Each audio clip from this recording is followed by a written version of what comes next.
Assalamualaikum warahmatullahi wabarakatuh. Sebelumnya, Om Swastiastu, Namo Buddhaya, Salam Kebajikan.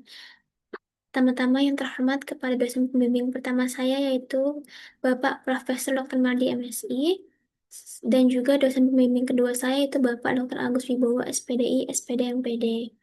Dan tidak lupa juga yaitu kepada Ketua Penguji saya, Ibu Erika Takida MSI PhD, dan juga penguji pertama saya Ibu Susi Indriani SMSAK PhD, dan penguji kedua saya yaitu bukan Sasindra Irfani SEMAK. Di sini pertama-tama izinkan saya untuk memperkenalkan diri. Nama saya Marida Muren dengan NIM 17016222019, program studi S1 Pendidikan Ekonomi konsentrasi Pendidikan Akuntansi, yang akan mempresentasikan hasil dari penelitian akhir dengan judul Pengaruh Literasi Keuangan, Fear of Missing Out FOMO, Self Control, dan Pengaruh Teman Sebaya terhadap Personal Financial Management, mahasiswa Magister Manajemen, Fakultas Ekonomi dan Bisnis Universitas Negeri Jakarta. Langsung saja, terdapat yang pertama latar belakang penelitian. Jadi untuk latar belakang penelitian saya itu di mana adanya urgensi dalam manajemen keuangan pada mahasiswa pasca sarjana, khususnya di Magister Manajemen, yang dimana pastinya didominasi oleh pekerja mandiri dengan kompleksitas finansial tinggi, yang dimana terdapat ada yang memiliki gaji, memiliki cicilan, dan juga memiliki investasi yang jangka panjang. Oleh karena itu, dalam latar belakang ini ditemukan beberapa fakta dan data yaitu yang pertama adanya kesenjangan literasi yang terdapat dari data SNLIK OJK di tahun 2024, yaitu indeks literasi mahasiswa nasional itu masih rendah di kisaran 56,42%, di mana rata-rata nasionalnya itu di 65,43%. Lalu terdapat fakta yaitu tekanan digital, yaitu adanya penetrasi internet di DKI Jakarta sebesar 86,96%, yang dimana akan mempermudah transaksi digital dan e-commerce. Lalu terdapat fakta dan data yaitu tekanan sosial, yaitu tantangan emosional dan sosial seperti sindrom FOMO dan pengaruh teman sebaya atau peer influence. Selanjutnya untuk fokus penelitian dan tujuan saya yaitu yang pertama yaitu dalam fokus dan tujuan penelitian saya menghasilkan merujuk ke beberapa variabel, yaitu ada 4. Yang pertama, literasi keuangan menjadi variabel pertama saya yang nantinya akan menganalisis dampak tingkat pemahaman produk dan keputusan keuangan dasar mahasiswa terhadap kualitas pengelolaan keuangan pribadi atau PVM. Yang kedua, variabel kedua saya itu terdapat fear of missing out, yang dimana akankah mengevaluasi apakah kekhawatiran sosial tertinggal tren di media sosial ini mengganggu stabilitas finansial seorang responden. Lalu untuk variabel ketiga saya self control, yaitu nantinya akan menguji pengaruh kemampuan individu dalam menahan dorongan konsumsi impulsif dan menunda kepuasan finansial. Yang terakhir, variabel 4 saya, S4, yaitu teman sebaya, yang dimana nantinya akan mendeteksi besarnya tekanan normatif kelompok pertemanan dalam keputusan alokasi belanja sehari-hari. Selanjutnya di sini ada manfaat dalam penelitian saya yang dimana dibagi dua, terdapat manfaat teoritis dan manfaat praktis. Untuk manfaat teoritis sendiri yaitu adanya ekspansi teori of planned behavior, yaitu memberikan kontribusi akademik baru bagi perluasan integritas TPB dengan ranah perilaku keuangan atau biasa disebut behavioral finance, khususnya bagi kelompok demografis mahasiswa pasca sarjana yang memiliki tanggung jawab ekonomi kompleks. Lalu untuk manfaat praktisnya sendiri, rekomendasi bagi berbagai pihak, yaitu bermanfaat bagi universitas, khususnya pada Fakultas Ekonomi Bisnis Universitas di Jakarta dalam pengembangan modul keuangan, dan membantu para pembaca mengevaluasi kontrol psikososial diri, serta referensi bagi peneliti selanjutnya untuk melakukan eksplorasi variabel lanjutan. Lalu selanjutnya terdapat grand teori dan landasan teori yang saya gunakan dalam penelitian ini. Untuk grand teorinya sendiri yaitu Theory of Planned Behavior yang dikembangkan oleh Ajazen pada tahun 1991, yang dimana menjelaskan bahwa niat, intention, dan tindakan behavior manusia itu terbentuk dari 3 konstruk utama, yaitu terdapat attitude toward behavior yang dipresentasikan oleh variabel X1 saya, yaitu literasi keuangan, serta terdapat subjective norm yang dipresentasikan oleh variabel X2 dan X4 saya, yaitu FOMO dan pengaruh teman sebaya, serta perceived behavioral control yang dipresentasikan oleh self control, yaitu variabel X3 saya.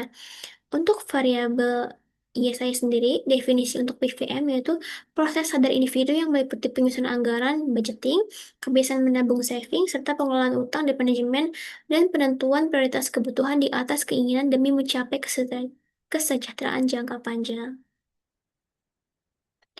Selanjutnya, terdapat landasan empiris penelitian terdahulu yang saya gunakan pada penelitian saya, yaitu peneliti oleh Halawa et al. Tahun 2024, di mana variabel yang diteliti itu literasi keuangan terhadap PVM, metode analisis yang digunakan itu kuantitatif deskriptif, lalu hasil utama penelitian tersebut yaitu literasi keuangan terbukti berpengaruh positif dan signifikan terhadap PVM.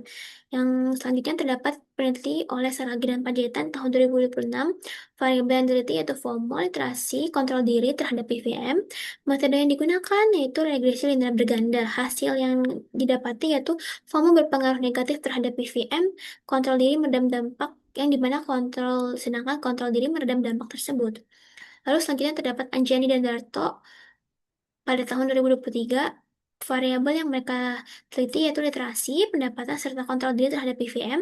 Metode yang mereka gunakan yaitu analisis regresi berganda. Hasil utamanya yaitu self-control dan literasi secara konsisten berpengaruh positif terhadap PVM.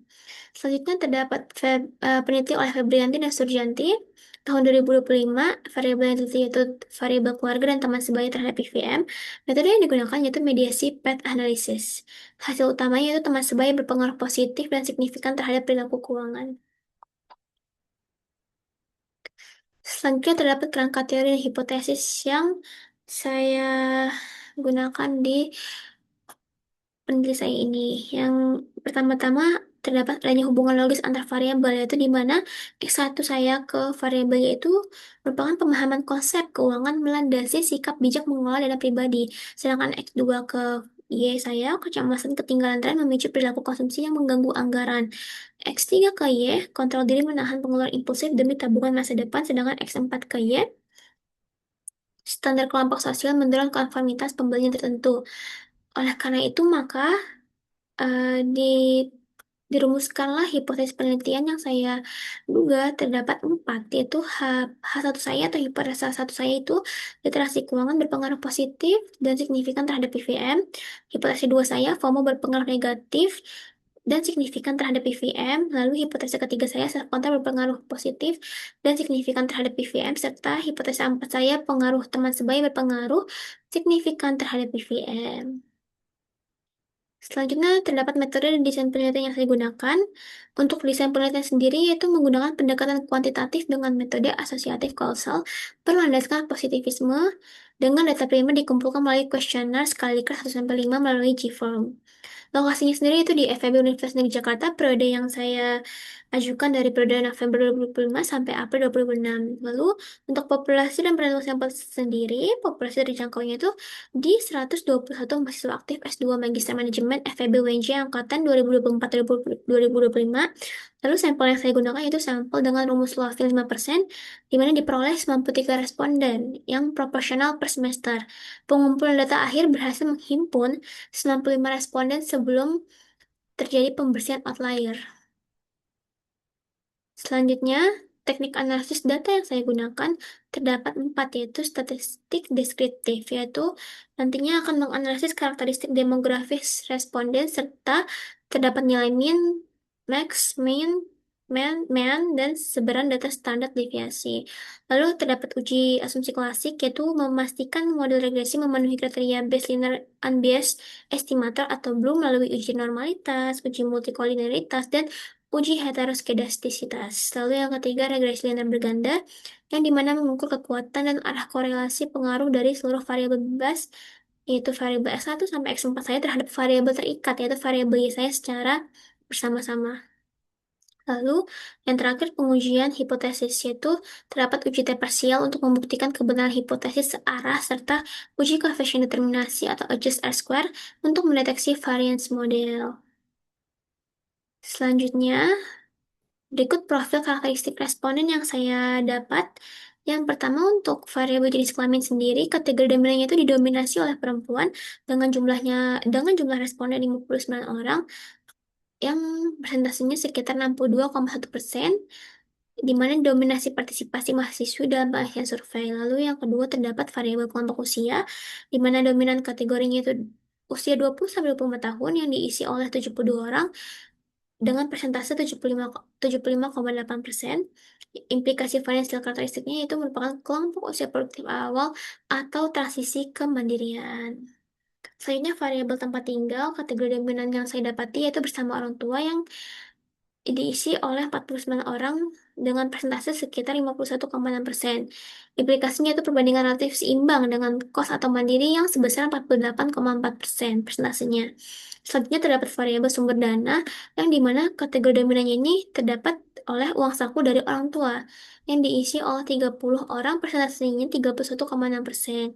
Implikasi financial karakteristiknya itu diikuti kombinasi beasiswa atau kerja sendiri dengan persentase 29,5% dan 25,3%.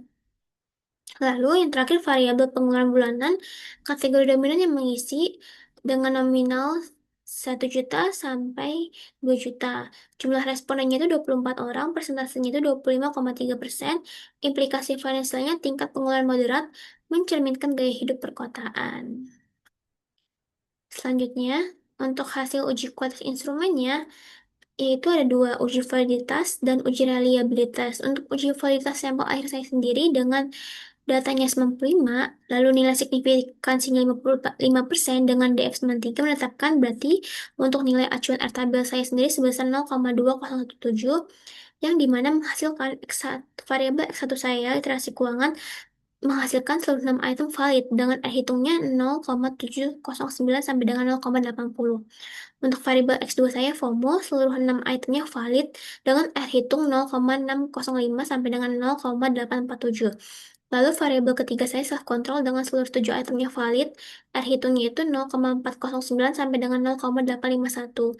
Lalu untuk variabel X4-nya teman sebaya itu menghasilkan seluruh 6 itemnya valid dengan hitungnya 0,828 sampai dengan 0,908.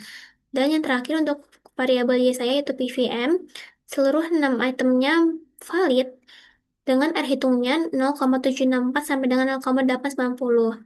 Selanjutnya terdapat uji reliabilitas yang dimana uji ini itu mengevaluasi konsistensi instrumen yang dinilai berdasarkan apabila nilai combination alpha-nya atau standarnya di atas 0,60. Oleh karena itu, hasil seluruh variabel saya bisa dilihat yaitu S1-nya menghasilkan alpha value-nya 0,854 untuk literasi keuangan yang berarti statusnya reliable tinggi. Untuk variabel kedua saya FOMO, alpha value-nya 0,873 yang menghasilkan status reliable tinggi. Lalu untuk variabel X3 saya self control, untuk alpha value-nya 0,836 yang statusnya reliable tinggi. Lalu untuk X4 saya teman sebaya, alpha value-nya 0,933 statusnya sangat reliable. Dan juga untuk variabel Y saya terakhir variabel Y PVM, alpha value-nya 0,921 yaitu statusnya sangat reliable. Selanjutnya terdapat hasil uji asumsi klasik yang dimana terdapat tiga. Yang pertama uji normalitas. Berdasarkan uji yang saya pakai yaitu uji Kolmogorov-Smirnov, setelah pembersihan data outlier dari 93 sampai lalu outliernya terdapat 2 jadi 93, diperoleh nilai asimsiknya yaitu 0,152 yang dimana lebih besar dari 0,05 dan Monte Carlo sigma itu yaitu sebesar 0,119. Kesimpulannya dari uji normalitas ini yaitu residual berdistribusi normal secara sempurna. Selanjutnya untuk uji multikolinialitas yang dimana dinilai dari evaluasi nilai toleransi dan FIF untuk mengidentifikasi korelasi antar variabel independen. Nah, untuk data saya sendiri, di toleransinya di angka 0,436 sampai dengan 0,853, yang dimana keseluruhannya itu lebih besar dari 0,10. Sedangkan untuk FIF-nya sendiri, dengan nominal 1.173 sampai dengan 2.293, yaitu no, jumlah keseluruhannya itu di bawah 10.000. Jadi kesimpulannya untuk uji multikolinialitas ini, yaitu data saya bebas gejala multikolinialitas. Selanjutnya yang ketiga ada uji heteroskedastisitas. Analisis ini data saya menggunakan visual melalui grafik scatter plot, yang dimana Grafik tersebut menunjukkan titik data residual menyebar secara acak di sekitar sumbu Y, yaitu menyimpulkan bahwa variasi residual konstanta itu masuknya homoskedastisitas atau jauh dari heteroskedastisitas. Selanjutnya terdapat uji analisis regresi linear berganda yang dimana persamaan model regresinya itu Y sama dengan 19.752 ditambah 0,510 X1 ditambah 0,58 X2 minus 0,166 X3 minus 0,089 X4, di mana 19.792 ini merupakan konstanta, yaitu nilai dasar PVM jika seluruh prediktor itu konstan. Untuk X1 sendiri nominalnya 0,510, yaitu kontribusinya positif, menghasilkan kontribusi positif terbesar bagi PVM. Selanjutnya, untuk variabel kedua saya juga 0,058, variabel formal. Yang ketiga, untuk variabel X3 saya itu minus 0,166, di mana kontribusi negatif signifikan, yang dimana terdapat temuan anomali. Lalu selanjutnya ada variabel X4 yaitu minus 0,089, yaitu termasuk sebagai mendegradasi kualitas alokasi dana. Oleh karena itu, kesimpulannya, untuk analisis regresi linear berganda ini, bisa kita lihat konstannya koefisien B di 19.792 dengan standar deviasi errornya 2.162, lalu variabel X1 saya koefisiennya 0,510 dengan standar deviasi errornya itu 0,074. Lalu untuk variabel X2-nya koefisien B-nya 0,058 dengan standar deviasi errornya 0,046, sedangkan untuk variabel X3-nya self control koefisiennya minus 0,166 dengan standar deviasi errornya 0,037, sedangkan untuk S4 teman sebaya koefisien B itu minus 0,089 dengan standar deviasi errornya itu 0,042. Lalu terdapat hasil uji hipotesis dan R-square, yaitu di mana nominal presentasinya menunjukkan angka 41,55%. Artinya, variabel X1, X2, X3, X4 saya itu secara bersama-sama mampu menerangkan variasi persoalan finance management sebesar 41,5%. Lalu sisanya itu 58,5% dijelaskan oleh faktor eksternal di luar model. Nah, jadi bisa disimpulkan untuk hasil uji hipotesis dan ekspor saya untuk hipotesa H1 saya itu yang awalnya literasi keuangan berpengaruh positif terhadap PVM itu dengan statistik T-nya, yaitu uji T-nya itu sebesar 6.867 dengan signifikansi di bawah 0,01, maka keputusannya untuk hipotesa pertama saya diterima. Lalu untuk hipotesa kedua saya, FOMO berpengaruh negatif terhadap PVM, statistik T-nya itu sebesar 1.265 dengan signifikansi 0,209, maka keputusan hipotesa H2 saya itu ditolak.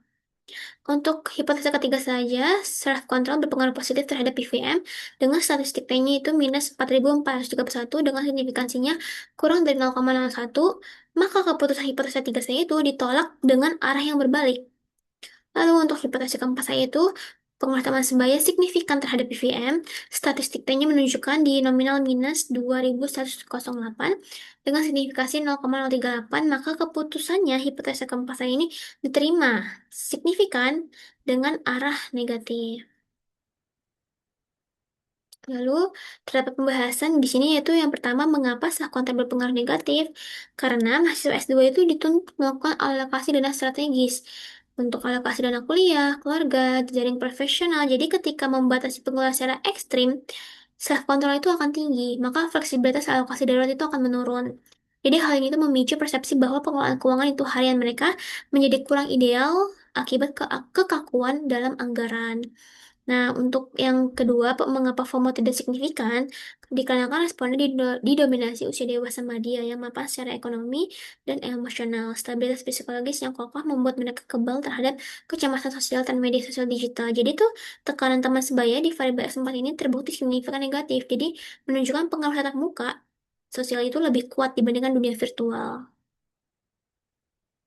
Selanjutnya untuk kesimpulan implikasi, untuk kesimpulan akhir saya sendiri, untuk variabel literasi keuangan saya secara konsisten meningkatkan PV mahasiswa, variabel X2 saya FOMO tidak memiliki peran mengintervensi alokasi dana responden, untuk variabel X3 saya self control memiliki pengaruh negatif dalam mengelola fleksibilitas dana tak terduga, untuk variabel X4 saya teman sebaya menurunkan efisiensi keuangan pribadi secara signifikan.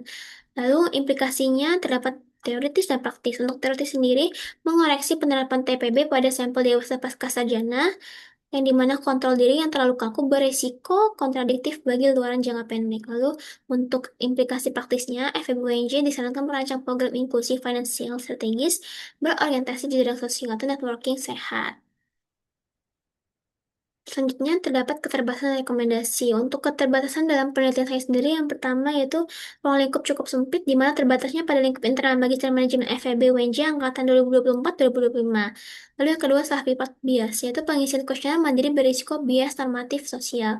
Yang keempat, keterbatasan varian, di mana sebesar 58,5% variabilitas masih ditentukan prediktor lain di luar model.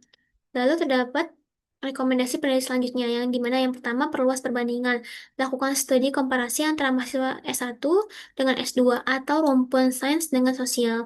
Yang kedua, tambahkan variabel kontrol, yaitu masukkan variabel nominal seperti pendapatan aktual atau status pernikahan. Yang ketiga, menggunakan metode kualitatif atau bisa diterapkan metode campuran mixed methods seperti wawancara mendalam untuk melacak anomali dalam self control.